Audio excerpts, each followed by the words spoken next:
자, 매주 목요일 날 이 트렌드와 또 우리 그 정부의 정책 이런 것들과 시장을 연결시켜 주시는 분이죠. 서동구 미래경제 트렌드 용성. 이번 주만 오늘 한번 모시도록 하겠습니다. 어서 오십시오. 네, 안녕하세요. 목요일 날 저희가 토론이 있어서요. 네. 죄송합니다. 그날 하루 쉬었으면 좋았을 텐데. 그럴 순 없죠. 자, 9월 1일부터요. 20대 국회 첫 정기국회가 이제 개회가 됐고요. 각 당 이제 오늘은 이제 더불어민주당 추미애 그 대표가 그 당대표 연설을 하게끔 돼 있죠. 그래서 여러 가지 이제 법안들 또 어떤 연설을 통한 어떤 정책의 방향들 이런 것들이 이제 국민들한테 첫 선을 보이고 있지 않습니까? 그래서 아마도 여기에 또 우리 증시에 또 시사하는 바 이런 것들이 있을 법해서 서동구 소장이 갖고 오신 건데 먼저 대강에 대해서 가장 중요한 것들 위주로 좀 말씀을 해주실까요? 네, 그렇습니다. 사실 이제 국회, 특히 이제 9월은 정기국회라고 우리가 얘기를 하죠. 예. 90일 동안 열리고 이 정기국회는 다른 말로 표현하면 예산국회라고 얘기를 합니다. 그리고 또 온갖 법안들이 본격적으로 발의가 되고 그리고 또 통과 여부 이런 부분들은 우리 시장에도 미치는 영향들 또 각 기업들도 촉각을 곤두세우면서 지켜보고 있다라는 측면에서 사실 우리 시장에서도 좀 간과하는 부분들이 있긴 합니다만은 과거의 사례를 봤을 때 요 정기국회 기간 동안에 상당히 우리 시장도 민감하게 움직일 수밖에 없다. 이런 점을 한번 우리가 점검해 볼 필요가 있을 것 같습니다. 아까도 말씀드렸듯이 가장 중요한 것은 예산국회다라고 말씀을 드린 바가 있고요. 그리고 또 가장 기업들 또 국회의원들끼리 서로 눈치 보고 각과 의뢰 관계 속에서 연출되는 것이 바로 또 국정감사라는 부분이 있습니다. 그렇죠. 이제 제일 중요한 것은 과연 소위 말하는 국회 선진화법에 의해서 과거에 뭐 몸싸움하고 이런 부분들이 많이 없어지면서 12월 2일 날 정상적으로 정부에서 제출한 예산안이 법적인 시한을 지키면서 잘 통과가 될 수 있겠느냐. 이 부분을 이제 우리가 주목해 볼 필요가 있겠고요. 이제 두 번째로는 아까 말씀드렸듯이 그 20대 국회 첫 국정감사가 9월 26일부터 10월 15일까지 3주간에 걸쳐서 열리게 됩니다. 이게 정기국회 기간 동안에 국정감사를 하는 거군요. 네. 지금 일부에서는 이제 전반기 후반기를 나눠서 국정감사를 실시하자 뭐 이런 얘기도 있었습니다만 이번 20대 첫 국회에서는 3주 동안에 걸쳐서 한꺼번에 국정감사가 시행이 되는데요. 제가 과거에 근무했을 때 어떤 그 증권업계 상황이라든가 이런 걸 보면은 이 국정감사 기간 동안에는요 시장이 별로 재미가 없습니다. 글쎄요. 저도 그런 생각이 나는데요. 국민연금, 뭐 사학연금, 공무원연금 이런 데들 있잖아요. 그렇습니다. 뭐 전화를 안 받더군요. 국정감사 준비 중이라고. 이게 국정감사 준비도 해야죠. 감사원 감사도 받아야죠. 또 뭐 국민연금 보건복지부 소속이잖아요. 거기 감사도 받아요. 자체 감사도 받아요.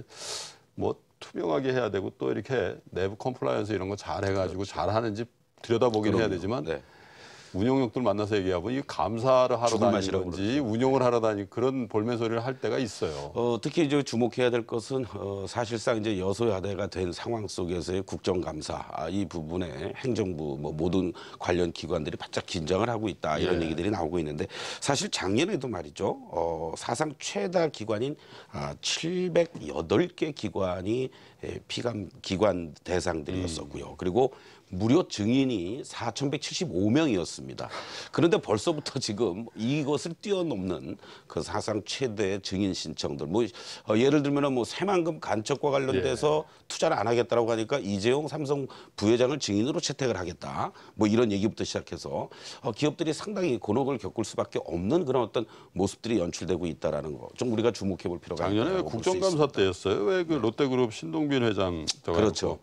축구하면 한국 응원합니까? 일본 응원합니까? 그래가지고 아주 지탄을 받았던 그런 경우도 있었는데, 아이고 이게 참 요번에는요 이 기업에 관련된 또 이 시장에 관련된 분들은 절대 필요한 분들만 진짜 필요한 분들만 한진그룹은 나오겠죠. 뭐. 네? 한진그룹 그냥 다 불러놓고 복도에 세워놓고서 그냥 시간 됐다고 그냥 가라고 이런 경우 많다면서요. 맞습니다. 좀 말씀 좀 해주십시오. 없어져야 될 얘기할 때가 있으면 그런 거 좀 하지 말고. 병폐죠. 자, 그런데 이 추경이 이제 뭐 진통 끝에 국회의장의 사과와 함께 늦게 했습니다. 이런 사과와 함께 통과가 됐습니다만은 야, 이게 뭐 11조 정도 되는 추경 통과가 이렇게 어려워서야 네. 본 예산은 400조 7천억 정도 되잖아요. 그렇습니다. 이것도 시한 맞추겠냐 이런 걱정이 벌써부터 나와요. 뭐 그나마 이제 뭐 법정 시한이 이제 국회법에 의거해서 돼 있기 때문에 뭐 큰 무리 없이 넘어가지 않겠느냐 이런 얘기들을 많이 합니다만은 예산과 관련된 여러 가지 얘기들 그리고 또 현재 이슈가 되는 뭐 어저께 이제 시진핑 주석과 박근혜 대통령이 회동도 했습니다만은 사드 문제가 계속 난항을 겪고 있단 말이죠. 네. 바로 이 부분들은 국회 내에서도 각 당의 입장이 또 틀려지고 있다라는 거. 이런 부분들도 또 국론 분열로 인해서 사드 배치와 관련된 적절한 대중국과 관련된 어떤 그 대응이라든가 이런 부분들이 좀 문제점으로 부각되고 있지 않느냐 이렇게 우리가 볼 수가 있겠고요. 또 조선과 해운업에 관련된 이제 청문회와 관련된 논란도 계속해서 불거지고 있습니다. 이러한 부분들도 시장에 미치는 영향들을 계속 거론되긴 했습니다만은 다시 한번 우리가 체크를 좀 해볼 필요가 있겠고 또 뭐 노동계를 비롯해서 모든 부분이 초미의 관심으로 작용이 되고 있는 이 노동사법 개혁안 통과와 관련된 부분도 오히려 정부 여당에서는 이번 정기국회에서 적극적으로 법안화 통과를 시키겠다 이런 얘기 드립니다만은 이것을 볼모로 해서 오히려 야당 쪽에서는 다른 법안을 가지고 바터를 하는 이러한 어떠한 흐름들이 연출이 됐을 때 기업들에 관련된 부분들이 좀 옥죄는 이러한 법안들이 일부 통과되지 않겠느냐. 근데 어떤 게 있습니까? 우리 시장, 자본시장에 영향을 미칠 만한 그런 쟁점 법안들이라는 게 그렇습니다. 어떤 게 있습니까? 가장 이제 중요한 것이 정부 여당에서는 경제 활성화와 관련된 네. 이런 쪽의 법안들을 계속해서 통과시키기 위한 노력을 기울이고 있다라는 거죠. 뭐 서비스 발전법이라든가 그리고 또 규제 프리존법. 사실 규제 프리존법 관련돼서는 우리가 지난 시간에도 한번 거론된 적이 있었습니다. 그렇죠. 그리고 네. 19대 국회에서도 여야가 모두 동의를 했던 이러한 부분들이었는데요. 이러한 부분들을 포함해서 오히려 야당에서는 어떠한 식으로든 법인세를 인상하겠다라는 이런 얘기들이 나오고 있습니다. 이 부분은 뭐 대기업을 비롯해서 모든 기업들이 상당히 귀추가 주목되는 그러한 법안들이다라고 볼 수 있겠고 또 일부 야당 의원들 사이에서는 한국거래소의 지주회사 전환이라든가 IOF 추진 그리고 또 대표적인 것이 이제 인터넷 전문은행 보유 IT 기업의 은행 지분 50%까지 확보 문제. 결국은 하반기에 K뱅크 설립과 관련된 이러한 부분들이 활성화되기 위해서는 가장 중요한 이러한 그 인터넷 전문 은행들에 대한 어떤 대기업 또는 IT 기업들의 지분 제한을 완화시키는 법안이 통과가 될 것이냐. 이러한 부분들도 우리가 주목을 해봐야 되겠고요. 기업들의 어떤 경쟁력 그리고 또 여러 가지 이런 부분에 있어서 어떤 그 공익법인들의 의결권 제한이라든가 여러 가지 공정거래법과 관련된 부분도 야당에서는 상당히 단단히 벼르면서 개정을 하겠다. 개혁 법안이라는 거죠? 그렇습니다. 예. 바로 그러한 부분들에 있어서는 기업들이 상당히 좀 위축이 될 수밖에 없는 그런 흐름 아니겠느냐. 이렇게도 우리가 예상을 해볼 수가 있겠습니다. 근데 어쨌든 뭐 주고받든 뭐 이 뺄 건 빼고 넣을 건 넣든 간에 너무 시간을 끌지는 않았습니다. 그래서 결론을 빨리빨리 내고 지금 일할 그렇죠. 시간이 없으니까요. 네. 자, 예산국회라는 말씀 주셨는데 제한된 시간이지만 그래도 좀 살펴봐야 될 것 같은 게 우리 시장에 영향을 줄 만한 눈에 띄는 예산 같은 것들도 한번 살펴봐야 될 것 같은데요. 당연하죠. 사실은 우리가 한 2주 전이었나요? 정부에서 슈퍼 예산 400조 안을 제출한다라는 부분과 관련돼서 큰 분야별로 점검을 한 바가 있었습니다. 뭐 대표적인 뭐 복지 분야에서 처음으로 뭐 130조를 편성을 했다 이런 얘기들이 있는데 우리 시장에 영향을 미칠 만한 그리고 또 단기적으로는 코스닥 시장이 좀 요즘 좀 더위를 많이 먹고 있는 이러한 모습들인데 코스닥 시장에 어떤 그 뭐 홍삼이 제기가 될 만한 뭐 이러한 측면에서 본다라면은 역시 IT 이 4차 산업혁명 결국은 미래창조과학부에서 적극적으로 주도하고 있는 이런 쪽 분야의 예산이 상당히 의미 있게 편성이 됐다라는 것을 주목해 볼 필요가 있을 것 같습니다.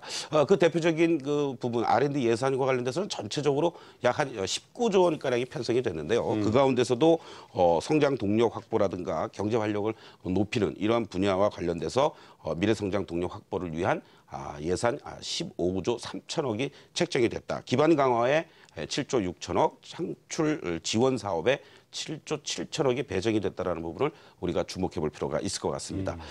세부적으로 보면요, 역시 뭐 이러한 부분들 7대 국가 아젠다로 선정을 해서 성장 동력을 확보시켜 나가겠다라는 이러한 부분들도 전해드린 바가 있었습니다만은 바로 로봇, 인공지능 등 지능 정보기술 분야 R&D 예산이 전년도 예산 대비해서 무려 한 45%가량 많이 늘었군요. 증액이 됐다라는 부분, 그리고 또 지능정보사업 추진단이라는 별도의 4차 산업 육성 지원팀을 구성해서 이달 말 또는 다음 달 중에 구체적인 안을 발표한다라는 얘기들이 있습니다. 바로 이 부분을 우리가 이제 주목해 볼 필요가 있겠고요. 지능정보기술 기반의 서비스 발굴에 50억 원, 인프라 조성 등에 70억 원을 투자해서 4차 산업혁명의 기반이 될 IoT와 빅데이터, 클라우드를 집중적으로 육성하겠다라는 부분은 상당히 의미 있는 그런 내용들이 아니냐 이렇게 강조를 드릴 수가 있겠습니다. 예산 얘기할 때마다 느끼는 건데요. 이렇게 큰 돈, 뭐 이게 작은 돈 아니죠. 그렇습니다. 듬뿍듬뿍 주는 것 같지만 이게 다 어디로 가 있는 건지, 이게 정말 우리 기업들 튼실하게 하고 이런 데 잘 쓰여지는 건지에 대해서 국정감사에서 이런 거는 좀 잘 좀 살펴봤으면 좋겠어요. 예. 결국은 이제 이런 부분도 내년도 예산이 지금 아니기 때문에 말이죠. 예산결산특별위원회가 이제 구성이 되고 거기에서 각 당의 어떤 그 의견이라든가 그리고 또 이런 부분은 좀 빼자, 뭐 넣자 이래가면서 물론 차이는 있습니다만은 큰 흐름에서 본다라면은 결국 이런 쪽에 이슈가 계속해서 선점이 되고 각 당에서도 적극적으로 뒷받침하거나 아니면 또 다른 쪽을 어필하려는 이러한 모습들을 보이면서 예산안의 어떤 변동 이러한 부분도 우리가 주목해 볼 필요가 있다라고도 말씀드릴 수 어쨌든 이제 있습니다. 정부 예산의 방향은 지난 시간에도 저희가 한번 말씀 나눴습니다마는 뭐 이렇게 SOC 네. 다리 놓고 뭐 도로 건설하고 이런 그래서 데 탈피했다는 축에서 거죠. 예. 소프트웨어적이고 뭐 그렇습니다. 이 늘 말씀 주시지만 4차 산업혁명 쪽에 미래 성장 동력을 더 키우는 쪽으로 이렇게 바뀌어 나가고 있다라는 것들은 우리 시청자 여러분들이 꼭 유념하셔서 투자에 실행할 때도 좀 참고를 하셨으면 좋겠다 이런 생각. 근데 이제 구체적으로 어떤 기업에 이렇게 들어가는지까지는 우리가 팔로우 못 해드리니까 그런 것들은 차후적으로 또 우리 서동구 소장께서 좀 점검을 좀 해주십시오. 네, 알겠습니다. 자, 오늘은 여기까지 하겠습니다.